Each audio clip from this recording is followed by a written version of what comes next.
오늘 우리에게 주신 하나님 말씀 사무엘하 7장 16절입니다. 제가 가진 성경책은 구약 473쪽에 있습니다.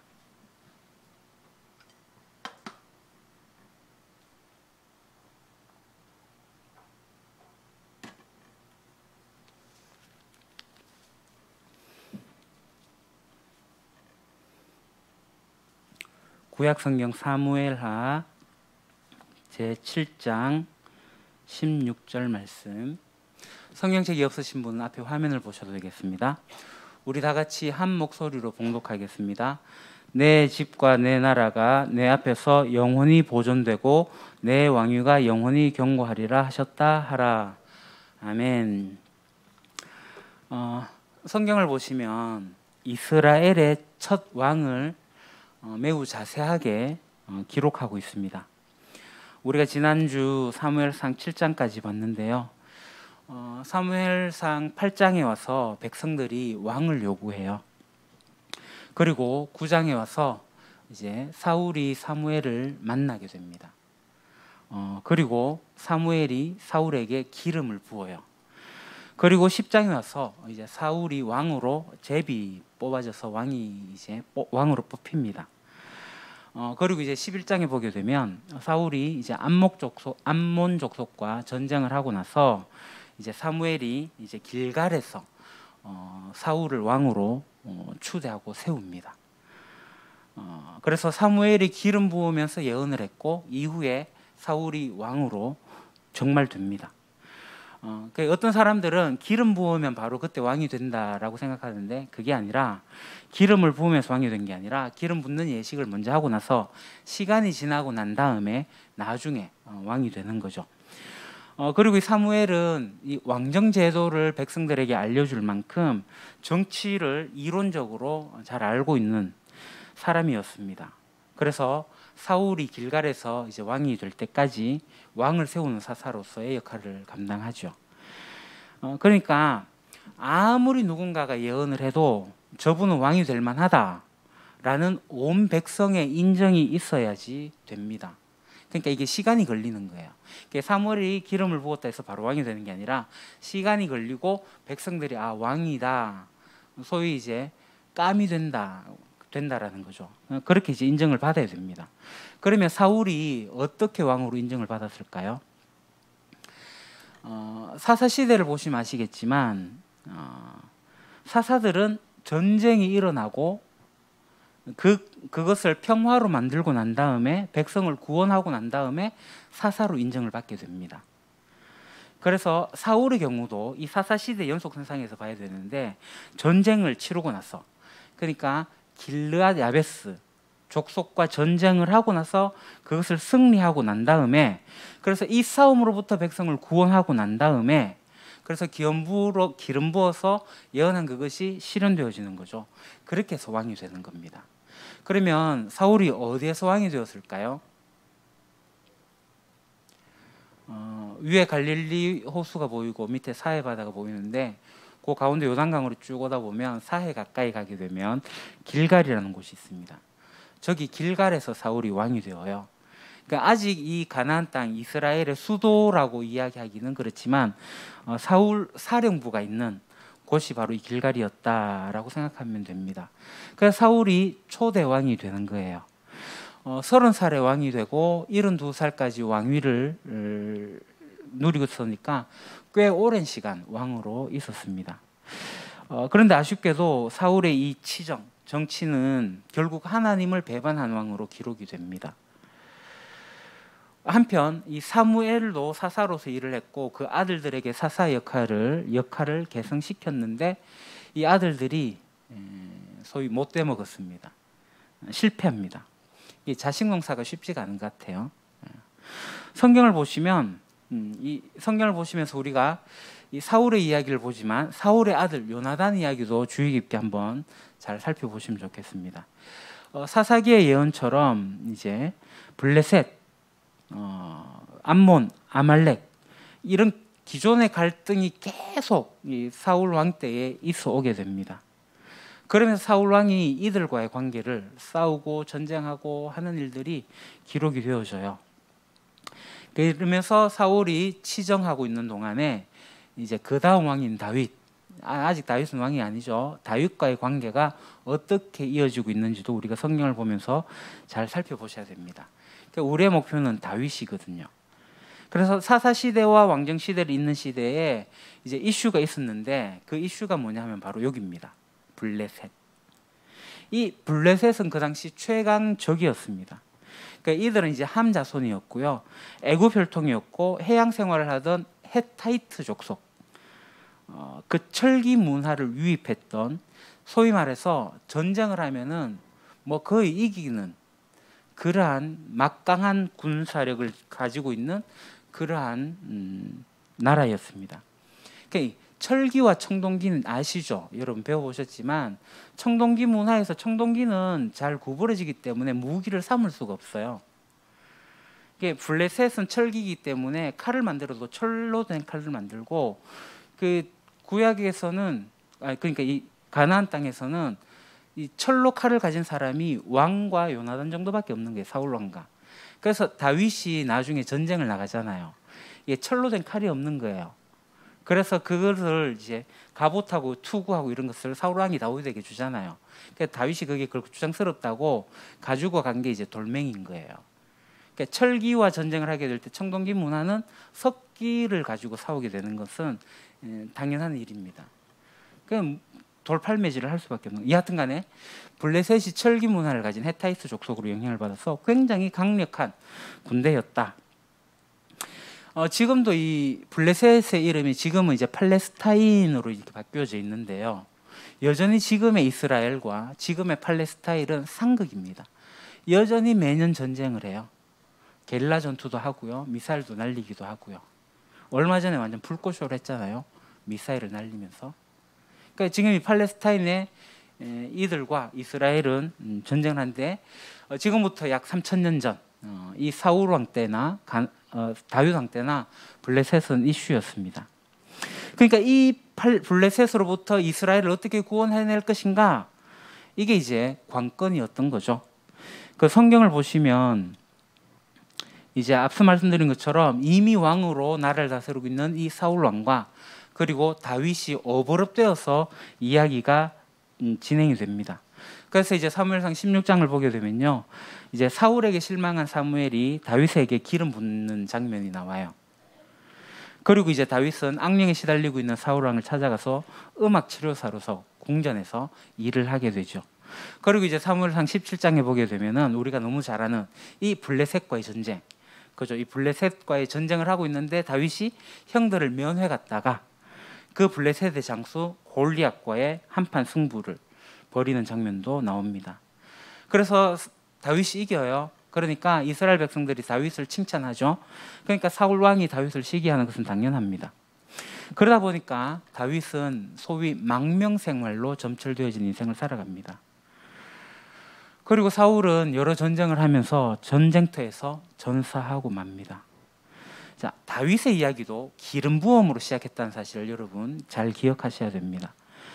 그러니까 우리가 현대를 살면서 이 기름 붓는다, 이게 이제 익숙한 일이 아니기 때문에 이 기름 붓는 일이 좀 지루할 수도 있습니다. 근데 이제 사실 이 박물관에 가다 보면은 고대 이제 왕궁의 벽들을 뜯어가지고 전시해 놓은 게 있거든요. 거기에 보면은 이제 왕들이 즉위식하게 될 때 기름 붓는 장면을 이렇게 조각해 놓은 것들을 많이 볼 수가 있습니다.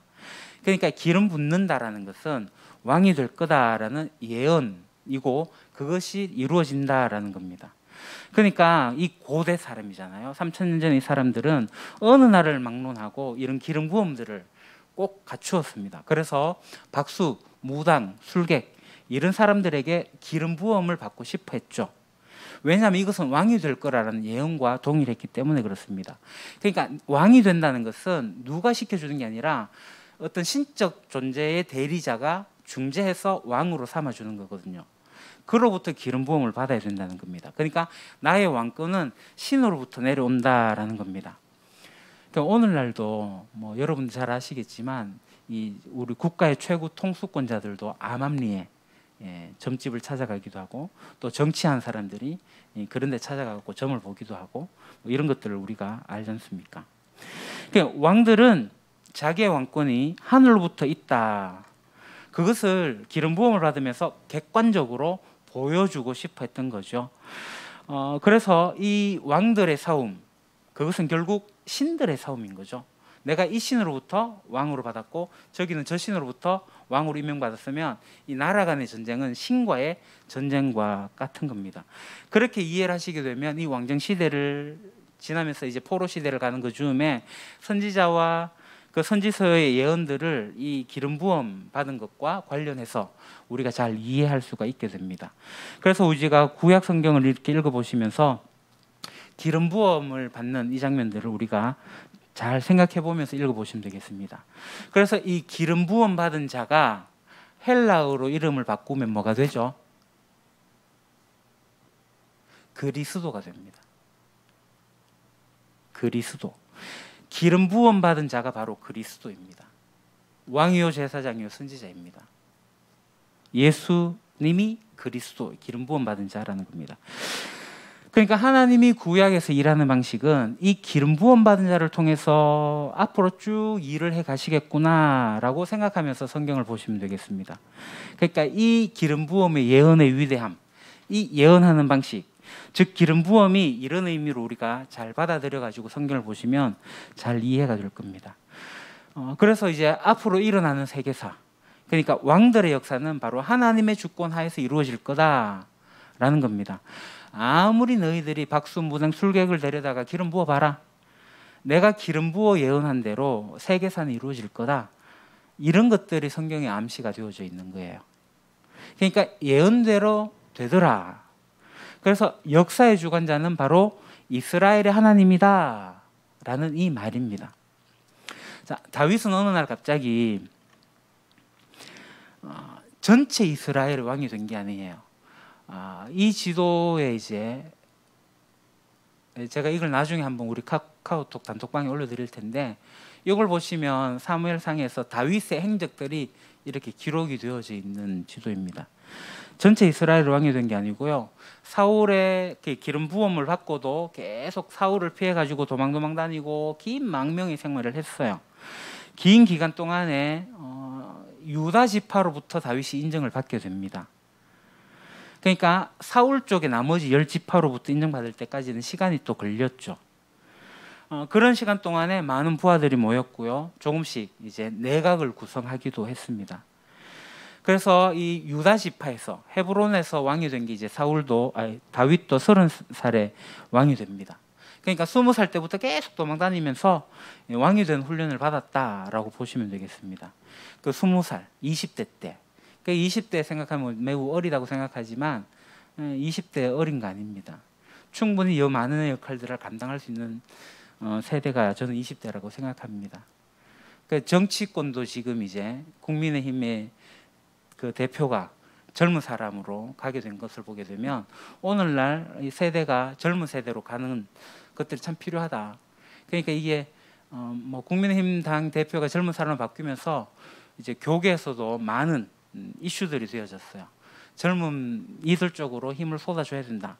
왜냐하면 우리 이제 다음 달 되면 9월 달이면 총회라잖아요. 전국에서 각 교계를 대표하는 사람들이 다 모이는데 평균 연령이 60이 넘어요. 60대 할아버지가 교계 정치를 하고 있다는 거예요. 젊음으로 갖추지 않고. 그러니까 교계에도 문제가 되는 게 있죠. 여성이 너무나도 적은 거예요. 총대 여성 비율이 너무나도 적어요. 우리 노회에서도 목사님 9분, 장로님 9분을 총대로 보내는데 다 60세 이상입니다. 그러니까 20대, 다윗은 20대 훈련을 받은 거예요. 그래서 30살에 왕이 되어서 다스리게 됩니다. 여담이긴 하지만 우리 젊은이들 충분히 역할들을 감당해낼 수가 있어요. 자, 여기 헤브론이 이쪽에 있습니다. 사해 옆에 있죠. 이구에서 다윗이 7년 반 동안 다스리고 있는데, 그때 이제 나머지 지파, 이제 우리 가나안의 12지파가 땅을 분배받은 거 기억나시죠? 그게 위에 있는 북쪽에 있는 지파들이 다 내려와요. 그래서 다윗을 찾아와 가지고 우리도 당신이 통치해 주면 좋겠다. 그러면서 자연스럽게 이스라엘이 통일이 됩니다. 갈등 없는 통일이 이루어져요. 그래서 이스라엘은 엄밀히 말해서 다윗 왕 때에 전체 통일 왕국을 만들게 된다. 그래서 그 나라가 안정이 되어진다라고 생각하시면 됩니다. 그래서 다윗은 통일이 된 이스라엘을 32년을 통치하고, 그러니까 총 40년을 왕으로서 다스렸습니다. 다윗이 왕위에 올랐을 때 여기 보면은 예루살렘이 있습니다. 이 여부스 족속이 다스리고 있던 도시예요. 그래서 아직, 그러니까 가나안 땅을 정복할 때 이 예루살렘 땅을 정복하지 못했어요. 다윗 왕 때도 이 예루살렘을 정복하지 못했던 거죠. 그래서 다윗이 남쪽 유다 지파와 북쪽 지파들이 연합해서, 그럼 우리가 저기에 같이 정복을 하고 저기 우리의 수도를 삼자라고 한 거예요.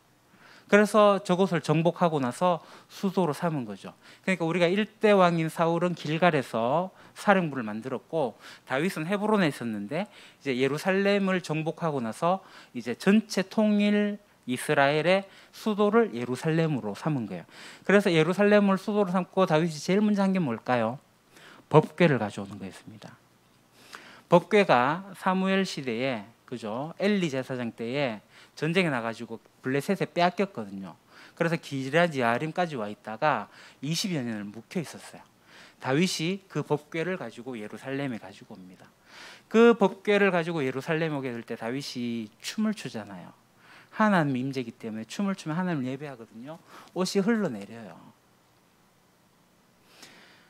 놀라운 사실은요, 하나님이 사도행전에 가서 우리가 보면 알겠지만, 하나님이 하나님을 만났던 그 예배를 기억하는데, 어떤 예배를 기억하냐면 바로 이 성막, 흐름한 성막, 성전도 지어지지 않는 이 성막이라고 할 수 없는 그곳에 다윗이 가져왔던 법궤, 그 예배를 하나님께서 기억하는 거죠. 이걸 다윗의 장막이라 그래요. 그래서 사도행전에 보면 퇴락한 다윗의 장막을 내가 다시 세우겠다. 모세가 세웠던 성막도 아니고 솔로몬이 세웠던 성전도 아니고 다윗의 이 흐름한 성막을 하나님께서 기억하시고 내가 이것을 회복하겠다. 하나님께서 진짜 원하시는 예배가 뭔가를 이 다윗의 장막을 통해서 우리가 또 볼 수 있을 것 같습니다. 여하튼 이 예루살렘을 다윗성이라고 부르고요, 예루살렘이라고 부르고 시온이라고 부르기도 합니다. 물론 이 다윗이 계속 그렇게 잘했으면 좋겠지만 몇 가지 죄악으로 하나님께 벌을 받기도 합니다. 그런데 이 다윗이 벌을 받게 될 때 다윗이 했던 행위를 우리가 잘 기억해야 됩니다. 깊이 회개하면서 하나님 앞에 나갑니다. 이건 우리에게 굉장히 좋은 예가 됩니다. 하나님과 늘 깊이 교제하는 삶을 살면서 기뻐하고 즐거워했습니다. 범죄하여서 하나님과 관계가 끊어졌을 때도 정말 이 임산부가 자녀를 낳아가지고 잉태하는 그 고통 가운데, 정말 자녀를 기르는 고통이 있지 않습니까? 그런 고통 가운데서도 하나님을 찾아와서 회복을 하는 거예요.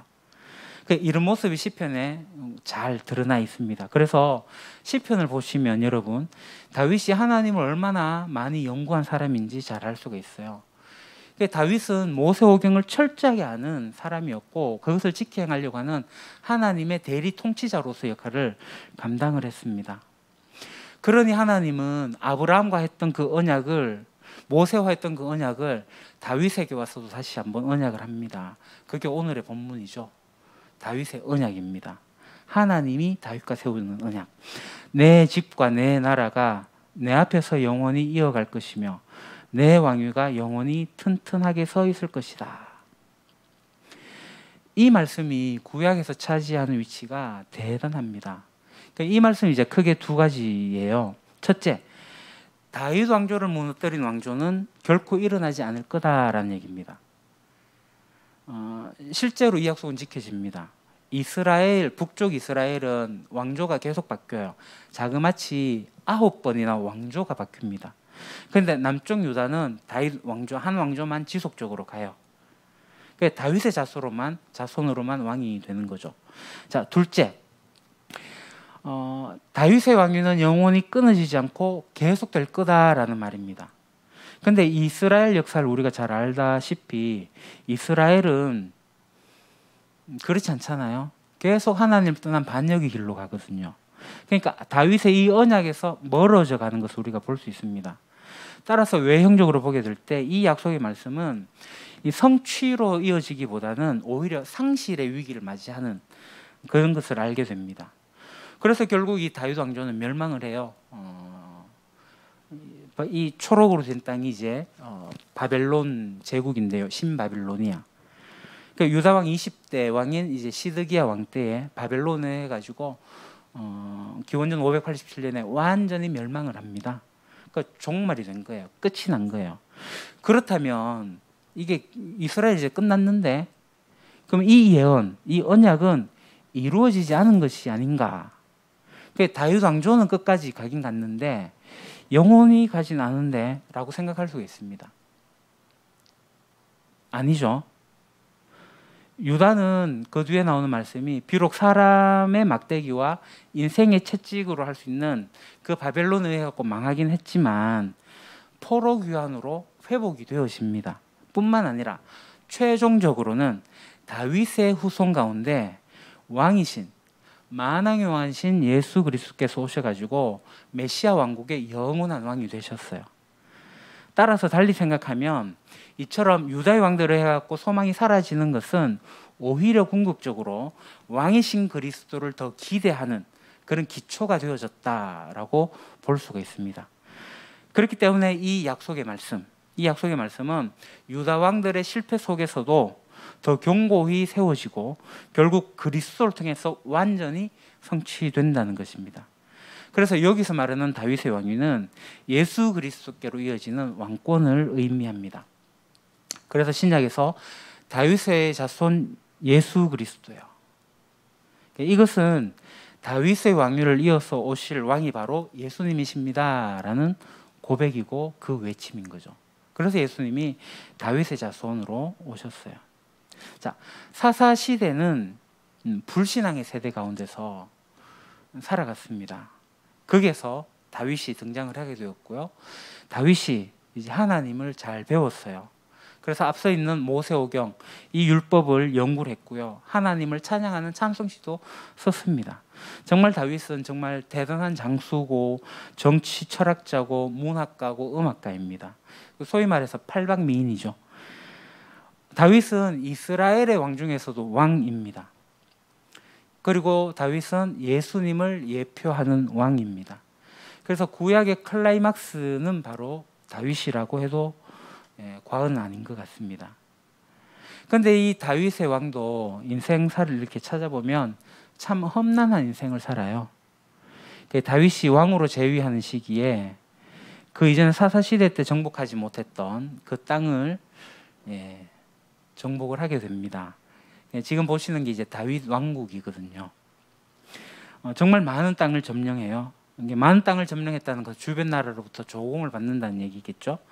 그러니까 율법을 지켜서 하나님의 뜻에 순종하게 되면 하나님이 복을 주겠다고 약속하셨고, 만약에 순종하지 않으면 대적에게 잡힐 거라고 약속하신 그 말씀 그대로 다윗은 철저하게 순종을 했습니다.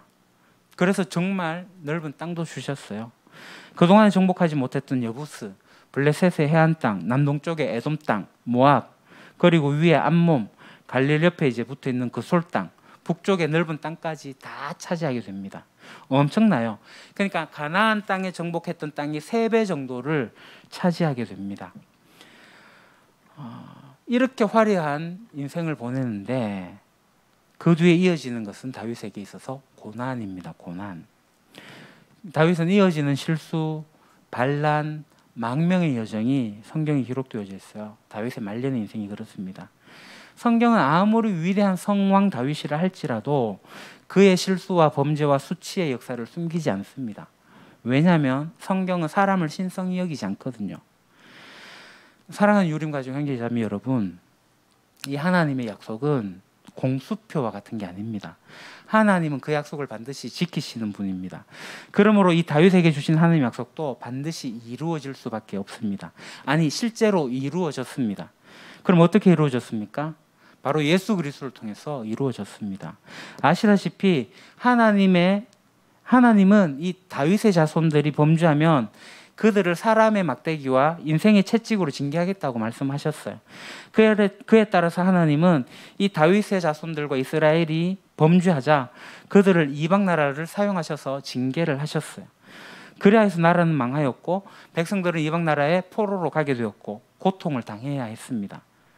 그러나 하나님은 그들에 대한 징계의 기간이 다 찾아 다시 회복시켜 주셨어요. 다윗의 자손 가운데 만왕의 왕이신 그리스도가 나게 하셨습니다.